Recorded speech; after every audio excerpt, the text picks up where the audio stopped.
跟那个经理聊天呢，其实还蛮有趣的，就是他有问我很多，我觉得 Pixel 还有哪里需要改进，或是 Pixel 的哪里让我很满意，就是我都一一跟他们讲。像是我觉得 Pixel 6 Pro 的人像模式为什么会那么的锐化，我讲了哦，各位，我帮你们讲了哦。那我也希望这个东西呢可以得到回馈，像是我最希望就是主镜头可以让我们指出5000万画素，这是我的期望啊，我的期望。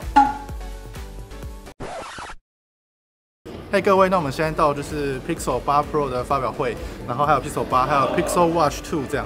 然后我们现在呢就来体验 Pixel 系列吧，因为这次我刚刚稍微用了一下啦，我觉得有一些小东西他们没讲到，但是对我来说是 Pixel 系列的缺点有大幅的改进。好，那我们接下来就来一探究竟。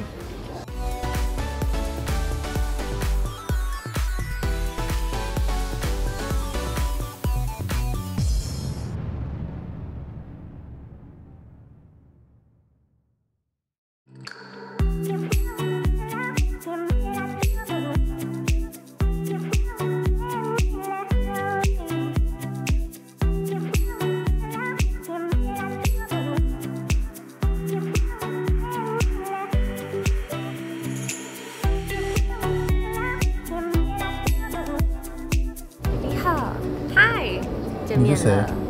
我是 Lisa， 台积电。嗨，主角，我是艾文。哦，没有主角，没有主角。好久不见，好久不见。安安，你在偷拍我吗？嗨，我要摆姿势。这是谁？小美女啊。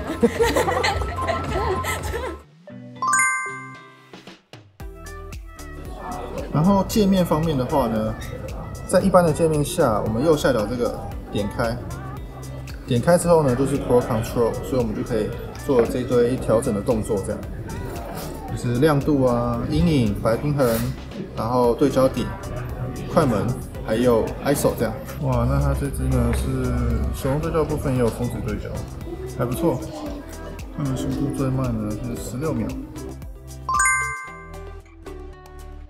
然后在专业模式的部分呢，我刚刚测试是3颗镜头都可以开启全画素，然后也都可以开启 RAW。然后刚刚看它的这个成像，然后这是1倍的高解析度，然后它的高解析度呢是非常非常扎实，然后这超广角的高解析度，可以看到画质相当好，可能会成为目前的超广角之王。然后这是2倍。2倍的画质，哇，也是相当的好。那因为没办法传原档，所以我们就是只能这样子看啊，之后会再评测。那我们看一下这个细节哦，我们放大来看，细节表现呢是相当好的，确实有做阵列转换，3颗镜头都得到解放哦，相当的好。重点就是我们看一下肖像模式是到底有没有进化。各位，肖像模式好像是有进化的，它这个2倍开下去会有阵列转换，所以不会有那种锐化感受了。我觉得肖像模式还不错，让我蛮惊艳的，没有什么锐化感哦，画质相当好。哇，终于进化了，开心！进化了。这个是在超广角也有成功启动天文，所以这次感光应该是有进步，所以他们敢做这个动作。而且是可以拍全画素的哦，哇，又是个明显进步。然后这个电影模式就是算散景的模式哦，还是一样1080p， 没有进步，但是算的好不好，这个要实测才知道。然后在电影模式的时候呢，我们可以直接调整散景的程度，所以我们可控的东西更多了。虽然不是事后调，但是事前可控的东西有变多，这样也不错。嘿，各位，然后如果你开5000万画素的话，有一个很神奇的，假装我们推到1.5倍，然后按下去，然后只要是5000万画素呢，它都会转一下。然后拍完之后呢，就是一张高解析度的画面。我们放大来看 ，OK， 可以看到这个细节呢非常的好，但是应该会有 AI 去增强的部分这样。然后就算我开1.5倍，拍完还是5000万画素，所以不管怎样呢，它都会把你增到5000万画素，不够的话就增上去这样。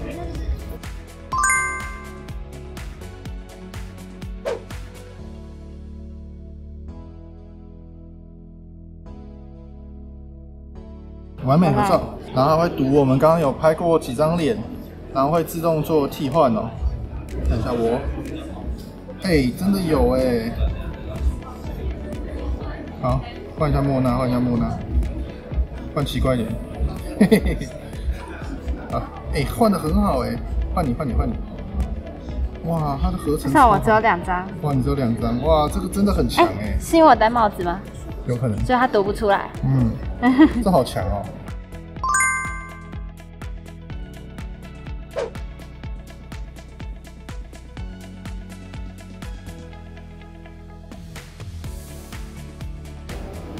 手也涂一下。